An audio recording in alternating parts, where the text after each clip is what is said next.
permitir, já tem até uma pergunta aqui também, eu vou passar a pergunta agora para a Alanis, do Rogério Laureano, que ela emenda também na resposta dela, se possível, para incluir, né? Se relacionar o impacto da Revolução Francesa com esses temas dos Painted Bloods e os Painted Dreadfuls, tá? Então, o Alanis, primeiramente, mais uma vez, boa noite, seja bem-vindo ao Fantástico Cursos, primeiro de muitas.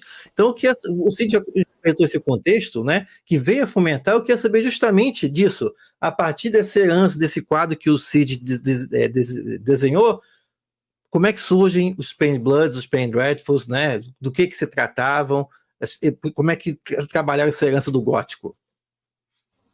Maravilha, obrigada. Como eu disse, é um prazer estar aqui. Vamos lá, né? Destrinchar um pouco isso. Começando pela pergunta ali sobre a Revolução Industrial, eu acho uma ideia... Revolução Industrial não, perdão, a Revolução Francesa. Eu acho uma coisa muito legal, porque a Revolução Francesa realmente foi muito importante para a Inglaterra também, nesse sentido de gerar um medo, uma ansiedade muito grande em relação à revolta popular. A gente tem uma ansiedade social muito grande. E isso vai se refletir nas Painted Bloods, nas Painted Dreadfuls. Tanto que a gente pode ver no próprio Varney the Vampire. A multidão é assombrosa, assim, ela é monstruosa, ela faz atos mais monstruosos do que os próprios vilões, né? Então tem esse tipo de monstruosidade ali na multidão, que é muito uma herança mesmo dessa questão ali da Revolução Francesa mesmo, dessas revoluções populares, né? Então tinha esse medo ali, né? Mas voltando um pouco para essa questão das Painted Dreadfuls, Painted Bloods, é bem legal o que o Cid comentou mesmo, porque é esse contexto, né? Esse contexto de revolução industrial, de aumento da população, alfabetização em massa. A gente tem novos consumidores para esse tipo de leitura com essa alfabetização, né? E aí a gente tem esses pequenos editores aparecendo, principalmente na Rua Fleet, na Salisbury Square, ali em Londres. E principalmente a gente vai ter dois principais editores, né? O Edward Lloyd e o George Reynolds. E eles vão começar ali essa questão ali de fazer essa publicação dessas obras. Então essas Painted Bloods ou Painted Dreadfuls, elas eram folhetos ou elas podiam ser publicadas em folhetos, em miscelâneas ou mesmo em jornais, né? Elas eram publicadas por capítulo, então elas eram folhetinescas, né? A linguagem muito sensacionalista, de certa forma, um pouco melodramática, né, que é essa questão também de chamar o público, né, ter esse suspense. A imagem também é muito importante, né, a gente tem ali gravuras muito violentas, de certa forma, para chamar a atenção do público. Elas eram vendidas principalmente em tabacarias, em lojas de doces, e principalmente em cafés também, as pessoas iam tomar café, e daí tinha ali as pennies, né, para elas poderem comprar e ler, né, durante o café.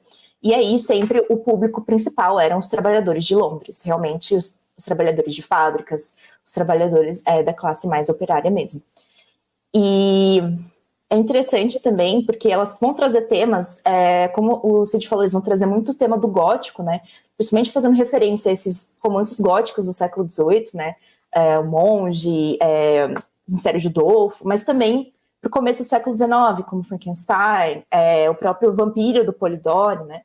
E aí a gente vai trazer também muito a questão do assassinato, dos criminosos, que vem muito com um livro que chama Newgate Calendar, que foi publicado como uma forma de mostrar as execuções que iam ter na prisão de Newgate, e aí era como se fosse uma pequena descrição da vida dessas pessoas e os crimes que elas tinham cometido, e um pouco o julgamento, e por que elas iriam lá serem enforcadas por seus crimes.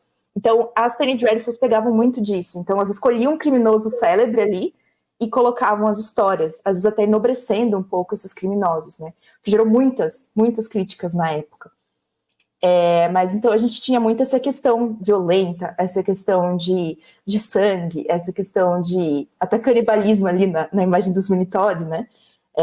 Então a gente tem sim essa questão muito violenta, por isso o nome de Dreadful, Blood, né, que é terrível, sangrento, às vezes até awful, terrível também, né, e de custar ali um penny, que era uma coisa muito barata para a época, né. Eu acho que é mais ou menos isso, assim, mas, de novo, o gótico aparece muito, busca pelo medo, excitação de sentimentos intensos, muito suspense, personagens típicos do gótico, donzela, monstro, herói nobre, né, vilão, espaços assombrados, gótico urbano, Isso, no Wagner a gente não vê tanto, mas, por exemplo, em Sweeney Todd a gente vê muito desse gótico urbano, essas máquinas que também são más, assim, né?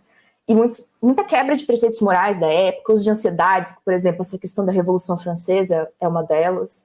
Eu acho que tá ali mais naquele sentido mesmo. Confira outros vídeos como esse na playlist abaixo. E se você gostou desse vídeo, deixe sua curtida e indique o canal Fantástico Cursos para outras pessoas fantásticas como você. Muito obrigado pela sua presença, te vejo na próxima.